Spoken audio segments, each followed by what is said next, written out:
Pada tahun 2015 terjadi lonjakan aset, lalu dengan sendirinya lonjakan ekuitas, tapi utang tidak melonjak. Mengapa? Karena di tahun itu dilakukan revaluasi ya. Nah, ketika Jokowi periode pertama naik, dilakukanlah reformasi kelistrikan. Salah satu bagian dari reformasi yang utama itu mencabut, mengurangi subsidi. Jadi subsidinya betul-betul ditekan, akibatnya kan turun nih subsidi kan yang dibayar pemerintah, turun separuh itu ya. Gas dan batu bara untuk membangkit dibeli dalam dolar, listrik swasta dibeli dalam dolar. Kayak PLN benar-benar di 2-3 bulan terakhir ini kesulitan cash flow. Bisa jadi ini salah satu ya penyebab biar diet itu. Biar diet bisa saja dalam kasus pembangkitnya PLN atau pembangkitnya swasta. Pembangkit swasta ya karena misalnya dia belum dibayar gitu, telat bayarnya. Berarti kan sangat mungkin salah satu penyebab biarpet itu bukan teknis, tapi bisa jadi ada soal arus kas yang membuat pembayaran mengalami hambatan.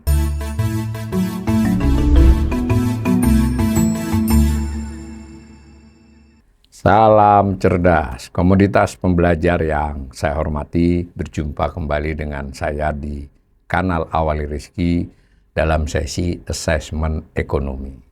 Assessment saya kali ini terkait dengan laporan keuangan PLN ya, perusahaan listrik negara, namun mungkin hanya secara umum saja. Nah, kita tahu bahwa PLN itu bisnisnya itu antara lain adalah pembangkitan ya, jadi dia memiliki pembangkit listrik ya, mau dari sumber daya apapun, mau tenaga air, tenaga uap, diesel, macam-macam lah. Dia bangkitkan, memproduksi listrik, lalu itu ditransmisikan ya melalui transmisi awal, transmisi tegangan tinggi ya, SPET gitu gampangannya. Nah itu ditampung di gardu induk ya, kurang lebih begitu. Ini saya gambarkan supaya nanti laporan keuangan yang akan saya ulas itu punya gambaran urusan duitnya itu di mana saja. Lalu ada distribusi primer dulu ya, dari gardu tadi ke distribusi sekunder ya, ke terapu, baru nanti masuk ke pelanggan. Apakah itu industri, apakah rumah tangga, kurang lebih begitu. Nah dari bisnis proses yang seperti itu, PLN kemudian membuat laporan keuangannya setiap tahun ya.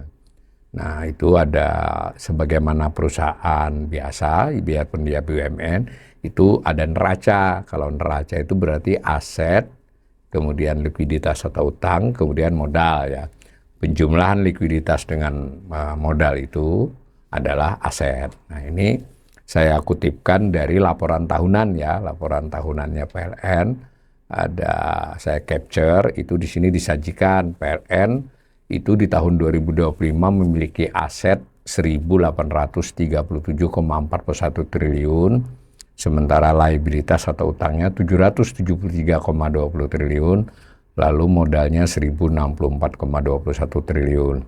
Nah di sini digambarkan 5 tahun, yang saya kutip itu yang kolom terakhir. Nah aset terdiri dari aset tidak lancar dan aset lancar, lalu ada ekuitas, lalu ada liabilitas ya, begitu ya. Nah kalau digambar begini untuk data berapa ini 16 tahun ya, ini tadi data 5 tahun, ini khusus saya gambar yang sebesar 16 tahun itu. Perkembangan aset ditunjukkan oleh yang biru, perkembangan utang ditunjukkan yang orange, nah lalu yang hitam itu adalah ekuitas. Nah kelihatan pada tahun 2015 terjadi lonjakan aset, lalu dengan sendirinya lonjakan ekuitas, tapi utang tidak melonjak. Mengapa? Karena di tahun itu dilakukan revaluasi ya. Revaluasi, sebenarnya revaluasi dalam konteks yang mini itu bisa saja terjadi di banyak tahun, tapi khusus 2015 ini memang banyak BUMN dan itu ada dasarnya. Jadi ada ya sebutlah perintah ya dari pemegang saham, dari pemerintah untuk melakukan revaluasi di tahun pertama pemerintahan Jokowi itu ya. Itu lalu terjadi lonjakan aset. Nah, yang direvaluasi kalau kita cek di laporan tahunan itu, yang tahun-tahun itu terutama sekali terkait tanah ya kan tanahnya PLN, baik itu dalam pembangkit tadi, selingkup pembangkit, lalu di transmisi kan ada banyak tanah PLN tuh yang ada tegangan tingginya maupun di distribusi. Nah itu yang paling banyak mengalami revaluasi. Naiklah dia kurang lebih 2 kali lipat lebih sedikit. Nah sementara utang naik biasa karena utang kan tidak direvaluasi. Kurang lebih begitu. Nah begitu juga di tahun 2019 ya, itu juga ada revaluasi tapi tidak besar. Nah dari data itu kita misalnya bisa melihat apa yang disebut dengan rasio utang dengan aset PLN. Karena banyak pihak yang bilang, wah utang PLN sampai 773 triliun. Nah di sisi lain juga kita harus mengakui aset PLN itu besar. Cuma asetnya tadi ada yang pembangkit, ada yang lahan-lahan yang di pembangkit maupun lahan-lahan di transmisi tadi maupun di distribusi ya. Transmisi yang sutet lah begitu ya, yang distribusi ini yang lebih tegangan lebih rendah. Nah, maka ya rasionya tuh dulu naik itu sampai 74,76. Artinya utang dibandingkan aset itu meningkat ya tahun-tahun itu. Nah, setelah revaluasi langsung turun kan, karena si asetnya naik, utangnya naiknya normal, asetnya naiknya lipat 2. Sehingga rasionya 38,77 itu di 2015. Nah, sempat turun lagi di 2016. Ke sini-sini cenderung meningkat perlahan ya. Nah sempat turun lagi, lalu di berapa tahun terakhir ini kurang lebih sejak 2019 dan seterusnya stuck itu di 39-an, tahun ini meningkat pesat. Jadi kalau dilihat 42,08% ini adalah rasio utang berbanding aset yang tertinggi setelah tahun 2015 ke sini. Dan kita artinya bagaimanapun tekanan utang, tekanan ya bukan berarti kita mengatakan dia sudah susah dengan utangnya, tapi tekanan sudah terjadi. Nah, selama beberapa tahun dan khususnya di tahun 2025 yang peningkatannya cukup signifikan itu 2,5% hampir. Rasionya ya bukan 2,5% poin.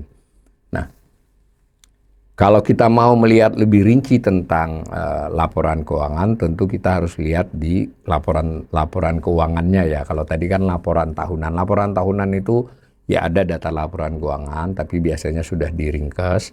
Lalu ada perbal panjang. Laporan tahunan PLN ini lebih dari 1.000 halaman ya. Nah, tapi di bagian belakang laporan tahunan itu dilampirkan yang laporan keuangan yang diaudit oleh auditor ya. Biasanya kalau BUMN besar PwC ya, tuh ini saya screenshot dari laporan yang keuangannya.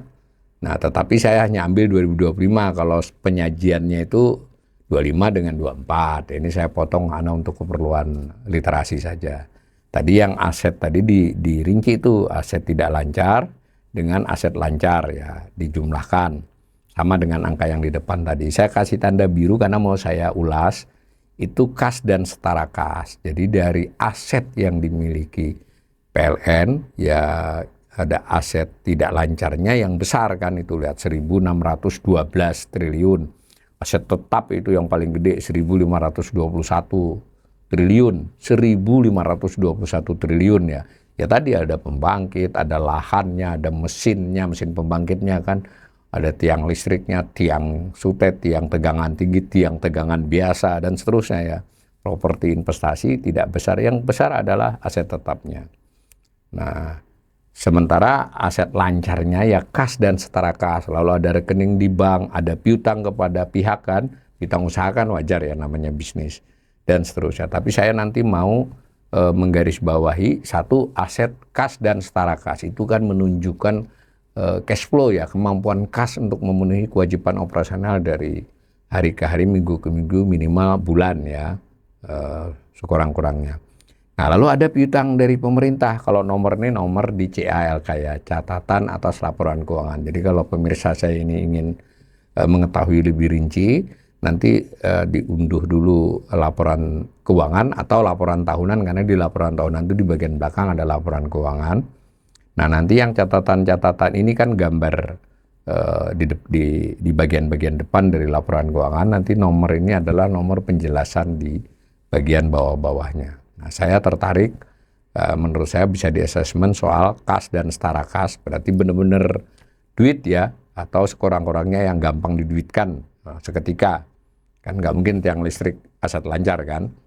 Nah, lalu ada piutang dari pemerintah, tapi piutang yang sifatnya bukan jangka panjang. Piutang ini dari keterangan itu adalah dua sebetulnya. Piutang subsidi, kan pemerintah harus bayar subsidi kepada PLN karena PLN ditugasi untuk memberikan subsidi kepada pelanggan dengan kelas tertentu ya, kalau saya tidak salah 450 atau mungkin 900 masih ya. Lalu juga ada kompensasi. Kompensasi itu karena pemerintah menetapkan tarif listrik, tarif dasar listrik. Nah, padahal ada hitungannya harganya, keekonomiannya listrik itu HPP plus margin sedikit untuk PLN. Nah, ketika harga ditetapkan, dia selisihnya itu harus dibayar sebagai kompensasi. Bedanya apa dengan subsidi? Subsidi sejak awal ditentukan sekian kali sekian pelanggan ya. Pelanggannya tentu bisa sedikit berubah, tapi prinsipnya seperti itu. Sedangkan kompensasi belum tentu bayar. Kalau ternyata harga listrik bisa dijual normal, itu tidak ada kompensasi dari pemerintah. Tapi beberapa tahun terakhir itu ada. Nah, ternyata pemerintah itu di tahun 2025 tidak bayar seluruhnya yang terjadi di 2025. Maksudnya beban subsidi dan kompensasi tidak dilunasi seluruhnya. Tersisa 110,74 triliun. 111 triliun diutang oleh pemerintah, dicatatlah sebagai aset lancar karena kan itu dianggap ya segera dipenuhi oleh pemerintah, kurang dari setahun lah. Itu ya. Nah, maka saya lalu mencoba menggambar yang orange itu menunjukkan kas dan setara kas yang dipegang PLN di akhir tahun di masing-masing tahun yang ada ini 2010 sampai 2015. Lalu yang biru adalah piutang pemerintah. Nah, piutang pemerintah dari sisi PLN, dari sisi pemerintah utang ya. Nah, tadi subsidi dan kompensasi di beberapa tahun terakhir, dulu hanya subsidi. Nah, kalau dilihat ini memang ada pola meskipun tidak selalu ya. Kalau pemerintah utangnya banyak, piutang berarti dari si PLN itu banyak, maka cenderungnya kas dan setara kas PLN itu berkurang. Ya pernah juga dia naik bareng, tapi itu berarti memang keuangannya PLN lagi bagus ya. Tapi dalam banyak kasus dia adalah berkebalikan. Nah, khusus 2025 ini sangat signifikan. Kas PLN yang tahun lalu per 31 Desember itu 61,36 triliun. Di 31 Desember 2025 ini adalah 42,20 triliun. Jadi turunnya banyak banget ya. Jadi turun mungkin 30%-an itu kalau dari 60. Pada saat bersamaan utang pemerintah melonjak lebih dari 2 kali lipat. Dari 43 triliun di akhir tahun 2024 menjadi 111 triliun. Kelihatan. Maka boleh dong saya membuat hipotesa bahwa per 31 Desember 2025 sebetulnya kasnya PLN itu relatif lebih sedikit dari biasanya, sementara tagihannya ke pemerintah, tagihan lancar itu kurang dari setahun ya, bahkan mungkin hitungannya bulan, itu besar. Nah, jadi kas di tahun 2025 ini lebih kecil dari 3 tahun sebelumnya. Bahkan kalau ditarik ke 2019 yang pernah lebih kecil hanya 2021 ya. Jadi ini termasuk arus kas yang stok kas dan setara kas yang kecil. Dan utang pemerintah ini luar biasa. Belum pernah pemerintah nunggak sebesar itu. Nah, nanti ini kita jadi dapat gambaran nih bahwa di bulan Mei, Juni ini kesulitan PLN dalam cash flow berasal dari 31 Desember ini ya. Nah, itu. Kemudian kalau misalnya kita tadi breakdown yang di atas ini kan laporan tahunan untuk 5 tahun. Ini saya ambil lagi dari laporan keuangan yang setahun. Hanya saya ambil 2025 saja. Itu si utangnya PLN yang jangka panjang 569 triliun, yang jangka pendek 204 triliun. Jangka pendek berarti kurang dari setahun. Atau utang jangka panjang yang mau jatuh tempo dalam setahun. Itu juga dianggap jangka pendek. Jumlahnya 773 triliun. Nah, saya kasih tanda biru karena maksudnya saya akan olah untuk data bertahun-tahun.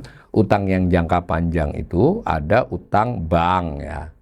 Kepada bank tapi jangka panjang. Kalau ada utang bank di sini, utang bank yang jangka pendek. Bisa dulu waktu dipinjam jangka panjang, tapi sisa pelunasannya setahun kan bisa. Itu di utang bank. Jadi ke depan per 31 Desember ini sampai setahun ke depan, utang bank yang harus dilunasi jangka pendek tahun ini itu 58 triliun ya. Nah, contoh itu. Lalu yang kedua utang obligasi dan sukuk ijarah. Jadi PLN ini mengeluarkan obligasi, ada yang konven, ada yang biasa, ada yang syariah. Nah, obligasi ya, jadi utang jangka panjang itu cukup besar. Kalau yang jangka panjangnya 194 triliun. Sementara tadi yang utang bank 153 triliun ya. Ini yang saya kasih tanda biru. Nah, itu si utang obligasi ini cicilan setahun ke depan sih tidak sebesar utang bank ya, hanya 1,5 triliun itu.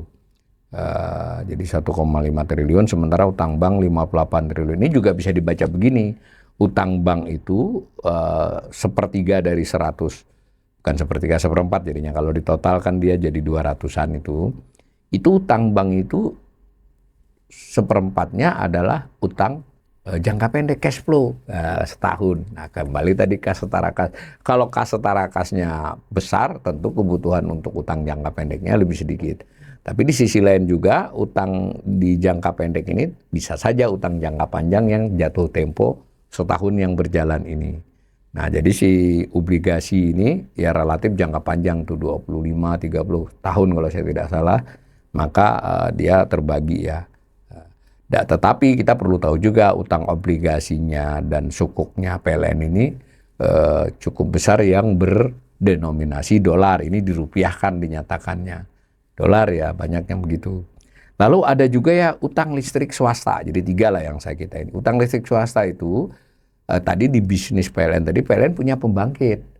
Tapi ketika dia memproduksi listrik yang didistribusikan, ditransmisikan dan distribusikan, itu tidak semua dari pembangkit dia, ada yang beli ke listrik swasta.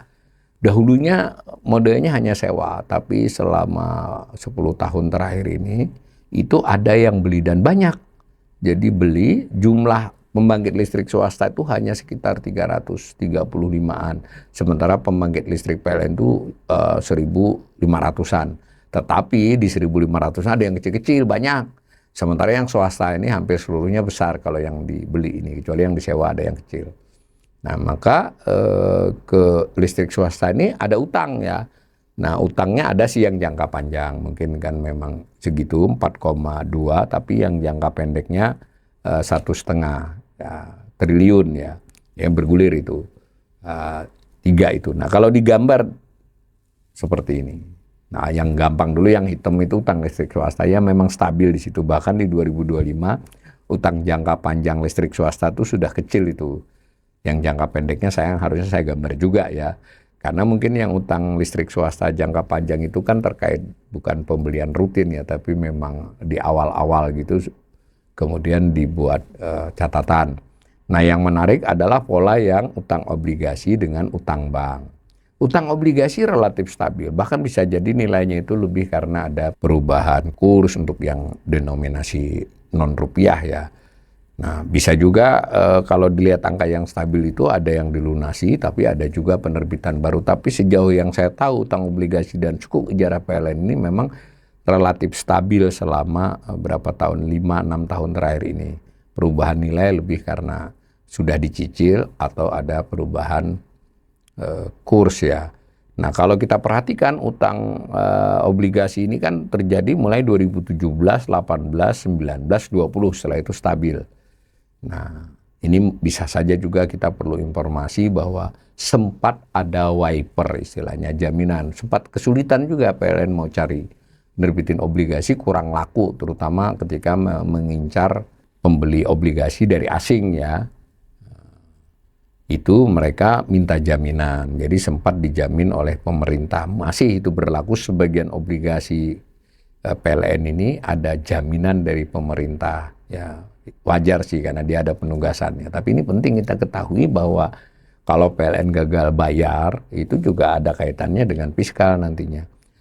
Di luar itu ternyata orange juga naik, jadi PLN ini kebutuhan cash flow-nya juga naik kan, tetap kan. Nah, sempat menurun 2020, 21, 22 ya kan, mungkin karena bisnisnya. Nah, menaik kembali di 3 tahun terakhir, dan yang penting di 2025 ini meningkat pesat itu 153,54 triliun. Dan jangan lupa tadi yang jangka pendek sekitar 58 triliun. Jadi gede kan?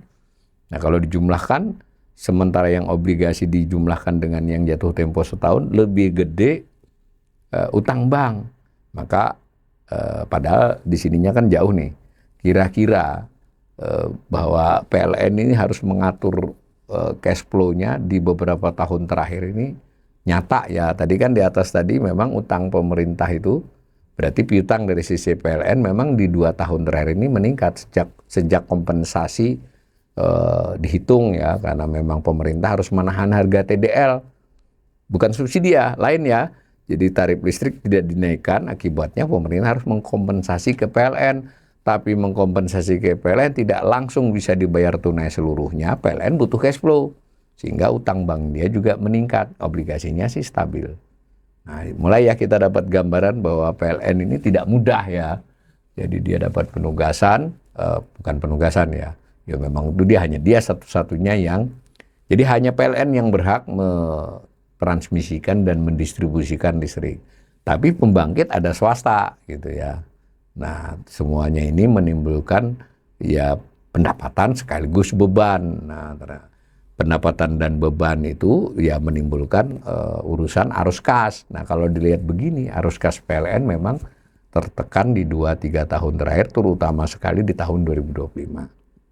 Nah, lalu akibat proses seperti itu, baik karena PLN tadi menjual dapat pendapatan, lalu dia harus bayar untuk pembangkitnya, untuk ongkos transmisinya, untuk ongkos distribusinya, plus dia juga beli ke swasta, itu menimbulkan ongkos. Nah, sedikit pendapatan dibagi ongkos atau beban ini kan tinggal dihitung laba atau rugi, kurang lebih begitu. Nah, ini kalau digambarkan di laporan keuangan 2025 ini pendapatannya mencapai 582,68 triliun. Berarti 583 ya kalau dibulatkan. Beban usaha, nah yang namanya beban usaha, kalau pembangkitnya sendiri yang punya PLN, berarti kan dia terutama sekali dia beli bahan bakar dan pelumas, di luar soal pemeliharaan, kepegawaian ya. Yang paling besar adalah dia beli bahan bakar dan pelumas. Nah itu 198,6 triliun. Di bagian kedua dari beban usaha itu pembelian tenaga listrik ya, swasta. Nilainya gede tuh, 195 triliun. Nah di dua beban usaha yang terbesar kalau dijumlahkan kan itu mencapai berapa itu, hampir 400 triliun kan, dari 533 loh. Jadi memang beban terbesarnya PLN itu adalah bahan bakar dan pelumas untuk menghasilkan listrik. Dan karena memang sebagian 60%-an, 60-65%-nya pembangkit listrik itu ada batu baranya. Nah gitu ya. Lalu cukup porsi kedua yang besar gas, tapi batu bara yang mana? Ketika batu bara dan gas harganya naik, ya kan itu ongkosnya naik. Terlepas dari batu bara yang diperoleh PLN itu ada harga tertentu ya, DMO lah, ada domestic market obligation. Jadi si penghasil batu bara harus menjual dengan harga tertentu dan kuantitas tertentu dari produksi dia kepada PLN. Tapi kalau harga mungkin bisa lah sedikit pengaruhnya. Tapi kan ada kurs. Nah kalau kurs melemah karena dia dijual dengan harga dolar ya kepada PLN, maka ongkos bahan bakar dan pelumasnya naik. Sementara pembelian tenaga listrik swasta sama. Itu ada istilahnya take or pay ya. Jadi kalau kan nggak bisa kayak produksi biasa ya, barang-barang biasa. Ada yang dijual, ada yang di stok. Kalau listrik itu ya dibeli seluruhnya produk itu. Itu mau dipakai atau enggak soal lain. Nah, dan dibayar gitu. Dibayarnya pakai dolar itu. Karena itu listrik swasta itu besar itu 195. Padahal secara porsi itu yang listrik PLN kira-kira 55% lah. Yang swasta 45% atau 54 berbanding 46. Tapi kalau dari sisi ongkosnya hampir sama. Itu dari sisi beban usaha. Ke atas lagi ke pendapatan. Nah pada prinsipnya PLN jual listrik nih. Mau itu listrik subsidi maupun tidak. Nah khusus untuk pelanggan tertentu yang disubsidi ada tambahan hasil. Selain penjualan yang kepada mereka dengan harga dikalikan kuantitasnya. dapat lagi dari pemerintah namanya subsidi, ya kan. Kemudian tadi sudah saya katakan, meskipun Anda misalnya pelanggan 6.000 atau berapa atau 20.000 gitu ya, yang tidak kena subsidi, atau 1.300 itu sudah nggak kena kan. Tapi tarifnya itu kan tidak sering naik itu. Pemerintah menetapkan tarif dasar listrik. Nah, kalau ternyata tadi akibat PLN itu bahan bakarnya naik, ke swasta naik, ongkosnya kan naik, HPP-nya listrik PLN itu. Maka PLN sebetulnya selisih, jual rugi jadinya. Ke subsidi sudah jelas jual rugi ditutupi subsidi. Kepada yang tidak subsidi jual rugi, ruginya itu kompensasi. Makanya ada pendapatan kompensasi. Dan lebih besar dari subsidi ya, 112,73 triliun. Nah itu nanti yang kita akan mau lihat. Nah jadi bagaimanapun dihitung-hitung penjualan, ditambah dengan subsidi listrik, ditambah kompensasi, yang lain kecil ya, penyambungan pelanggan kecil, lain-lain juga kecil. Itu masih laba, karena beban cuma 500 triliun, laba 49,23 triliun. Tetapi tadi kita lihat di atas tadi, PLN itu punya utang kepada obligasi, punya surat utang obligasi yang ada bunganya tentu, kemudian punya utang kepada bank, yang baik untuk keperluan jangka panjang maupun keperluan cash flow dia, harus kas dia, itu ada bunganya. Karena itu ada beban keuangan nih, nomor 45 ya, 24,87 triliun. Ya 25 triliun lu bayar bunga PLN itu. Nah, kemudian ada juga soal kurs. Jadi ada kurs mata uang asing yang karena melemah rugi. Sebetulnya ada tahun yang tidak atau kecil atau bahkan tidak untung sedikit. Tapi di 2025 ini nah memang mengalami kerugian kurs kan atas kontrak-kontrak tertentu itu ya. Maka laba tahun berjalan itu adalah laba usaha dikurangi tadi yang kayak kerugian kurs, beban keuangan dua itulah, lalu pajak. Maka laba tahun berjalannya hanya 7,26 triliun. Jadi labanya PLN itu di tahun 2025 itu hanya 7,26 triliun. Ini kecil ya termasuk. Nanti kita lihat. Nah, ini gambaran dari laporan tahunan tentang pendapatan tadi ya. Ada penjualan tenaga listrik, penyambungan, subsidi, pendapatan kompensasi. Saya buat 3 aja ya, penjualan tenaga listrik, subsidi, lalu kompensasi. Nah, laba usaha di sini tidak dirinci. Ya, kemudian akibatnya terjadi laba usaha. Nah, kita masuk ke laba usaha saja. Itu 2021, 22, 23, 24, 25. Nah, 25 ini jauh lebih rendah dari 24 ya, turun ya, 10 triliun turunnya, 11 triliun. Nanti kita lihat kalau digambar lebih panjang. Nah, ini khusus yang laba usaha dulu. Kalau kita lihat yang biru pendapatan usaha, yang orange beban usaha, nah memang yang laba usahanya adalah garis itu. Jadi tahun 2025 yang 49 triliunan ini ya lebih rendah dari 2024, setara saja dengan 23. Dan ya secara umum nih masih laba yang cukup ya, tapi maksudnya turun dari tahun lalu.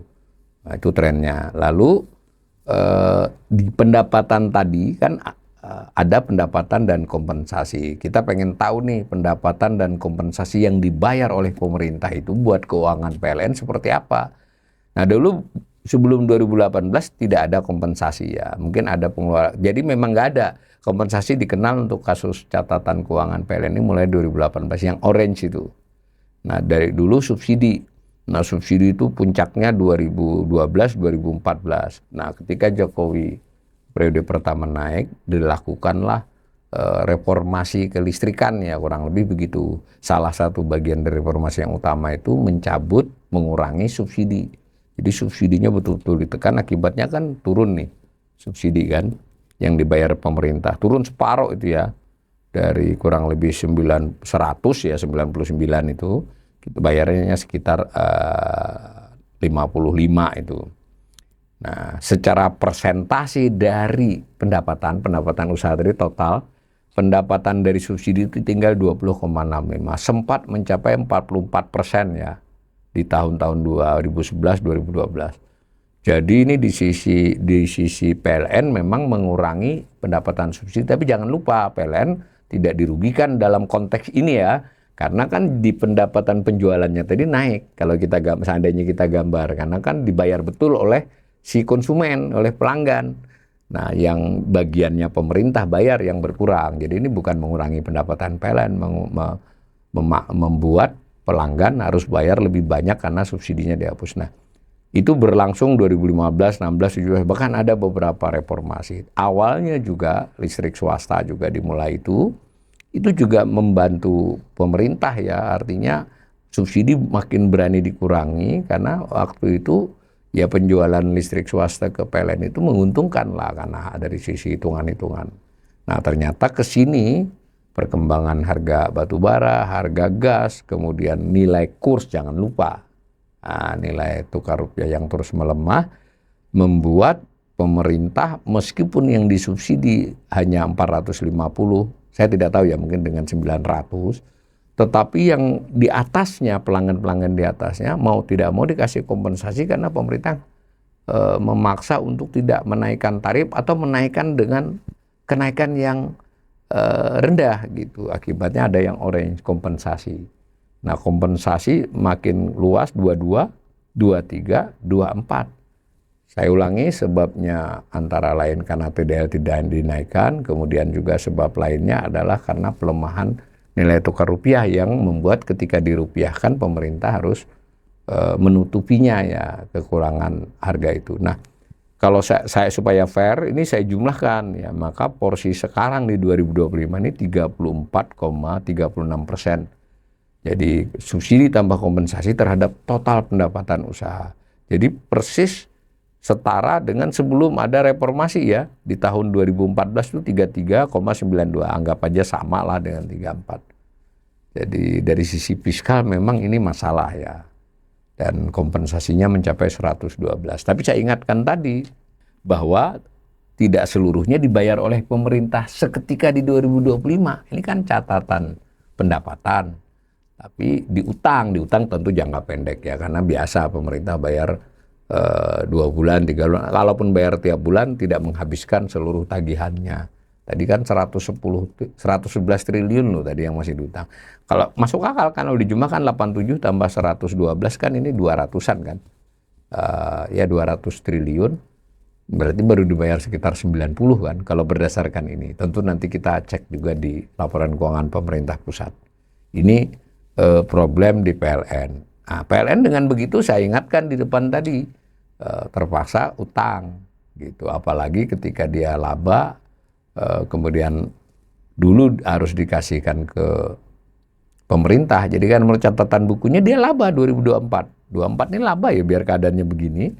Jadi menarik memang PLN ini. Di satu sisi dia memperoleh pendapatan dari subsidi dan kompensasi, lalu sebagiannya diutang, ya besar atau kecil tergantung kondisi fiskal pemerintah waktu itu. Saya contohkan di 2024, sebetulnya kan banyak gitu. Di sisi lain pemerintah kan pemegang sahamnya, lalu kan dia tetap laba tadi. Labanya ada yang disetor kepada APBN. Seingat saya tahun 2024 itu kurang lebih 6 atau 7 triliun disetor ke APBN.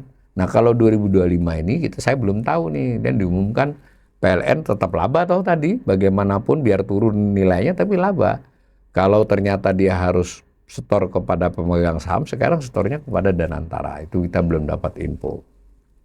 Nah, saya khususkan di beban usaha PLN 2025. Nah ini bahan bakar pelumas, ini saya olah dari data yang di atas tadi ya, data laporan keuangan tadi.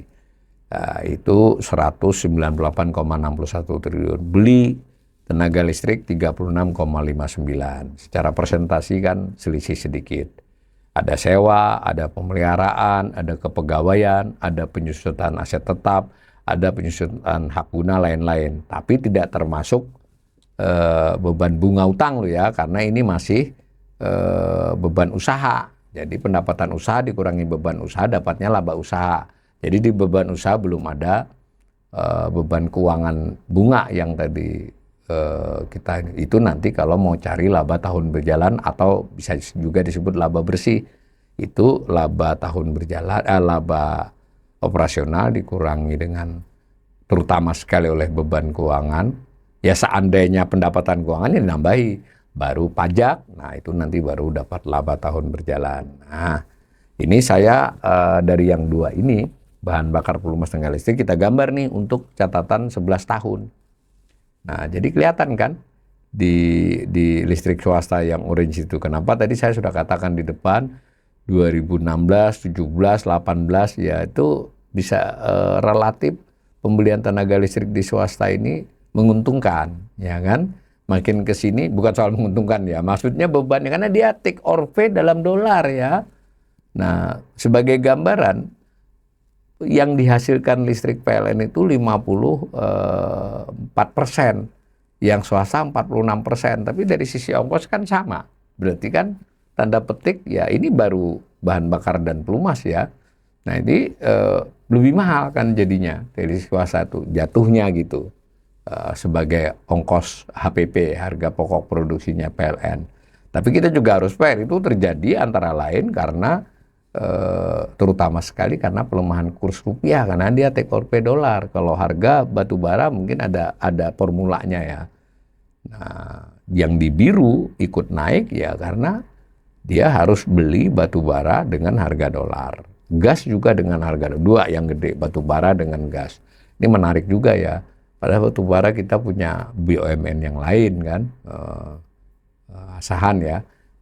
Gas kita juga punya Pertamina ya. Dulu PG Gas ya, sekarang masuk ke Pertamina. Mestinya kan bisa diatur nih. Nah di situ sebenarnya kalau ide dana antara holding itu kan bisa ini, tapi so far ya masih begini datanya dan kita nggak tahu. Siapa tahu dengan holding dana antara ini yang biru sekurang-kurangnya bisa ditekan, yang orange kita tidak tahu ya. Listrik swasta kan ada yang 25 tahun, 30 tahun, atau mungkin perjanjiannya bisa dirubah, itu kita lihat nanti. Nah, ini laporan yang laba usaha, kemudian tadi beban keuangan tuh yang 24 triliun itu tahun lalu juga 24 triliun, sebelumnya 21, jadi memang beban keuangan itu gede ya. Nah, laba tahun berjalan tahun ini 7,2, tahun lalu 21 ya, sebelumnya 22. Jadi tahun ini PLN laba tahun berjalannya kecil, itu yang penting kita harus lihat ya. Sedangkan laba usahanya sebetulnya relatif turun, tapi nggak seradikal, nggak se-ekstrim turunnya laba tahun berjalan.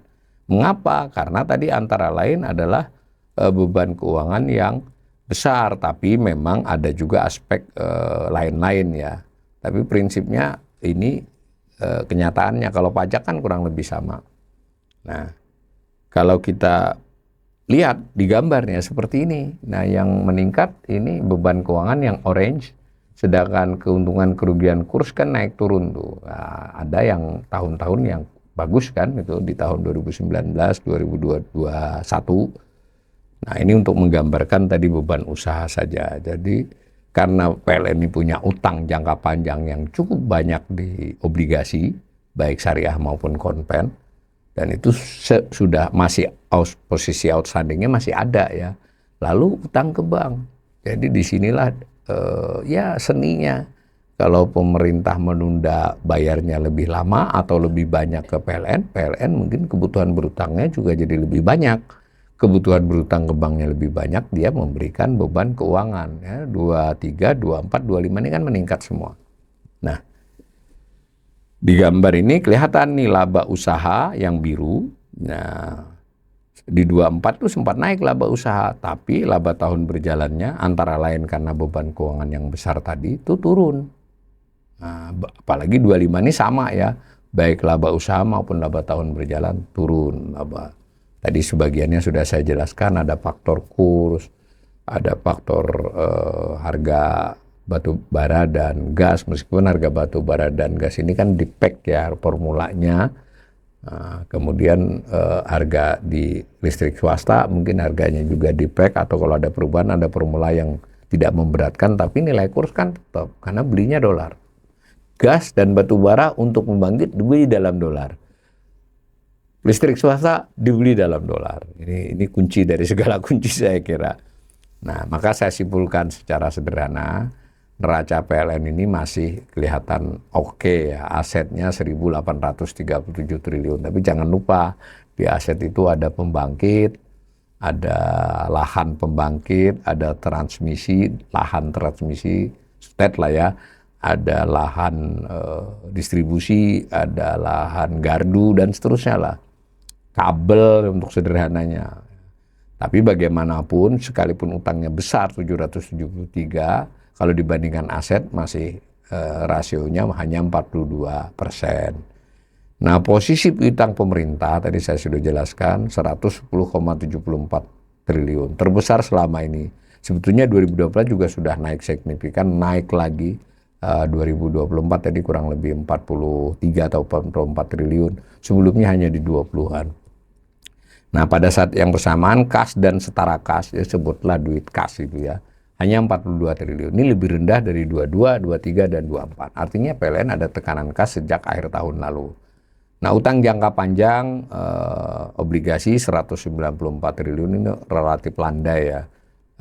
Ada pelunasan tapi juga ada yang bertahan, dan yang jangka panjang relatif tidak pelunasan karena kan sesuai waktunya. Tapi bisa naik nilainya karena kurs, karena sebagian obligasi dalam denominasi falas. Nah, yang bank yang cenderung naik. Nah, bank naik ya memang karena ada kebutuhan sebelumnya yang memang rutin gitu ya untuk hal-hal yang bersifat investasi, tapi sebagiannya lagi, saya kira-kira seperempatnya atau sepertiganya itu cash flow. Nah, berkait ya. Nah, kita sudah tahu pendapat subsidi maupun kompensasi mengalami peningkatan lagi. Nah, beban usaha tadi sudah jelas, beban usaha bahan bakar dan pelumas yang besar. Ada soal kerugian selisih kurs yang cukup menekan 12 triliun. Beban keuangan 24,87 triliun. Kesimpulan umumnya, indikasi di tahun 2025 ada tekanan arus kas pada PLN, dan meskipun belum ada laporannya, di 6 bulan berjalan ini kelihatannya PLN juga cukup mendapatkan tekanan arus kas. Jadi kita bisa membayangkan pemerintah tidak menaikkan TDL, tidak mencabut subsidi, rupiah melemah signifikan di 2026 berjalan ini, berarti kan kompensasi itu gede. Nah, di biaya pemerintah, PLN, batu bara dan gas naik, mungkin harganya tidak banyak naik, ada formulanya, tapi secara rupiah kan naik karena kurs. Di listrik swasta yang dibeli juga begitu. Nah, campuran dari semua ini saya menduga kayak PLN benar-benar di 2-3 bulan terakhir ini kesulitan cash flow. Bisa jadi ini salah satu ya penyebab biarpet itu. Biarpet bisa saja dalam kasus pembangkitnya PLN atau pembangkitnya swasta. Pembangkit swasta ya karena misalnya dia belum dibayar gitu, telat bayarnya. Begitu juga PLN. Jadi karena tidak ada penjelasan, saya tidak tahu, saya jelasin keuangan ini, berarti kan sangat mungkin salah satu penyebab biarpet itu bukan teknis tidak ada batu bara, bukan teknis ada kerusakan yang fatal di tadi bisnis proses PLN, tapi bisa jadi ada soal arus kas yang membuat pembayaran-pembayaran mengalami hambatan, lalu juga arus penyediaan-penyediaan mengalami hambatan. Ya, kita tunggu saja, mudah-mudahan kita semua tetap mendapat layanan yang baik dan terjangkau dari PLN atas listrik yang sudah menjadi kebutuhan pokok kita ini.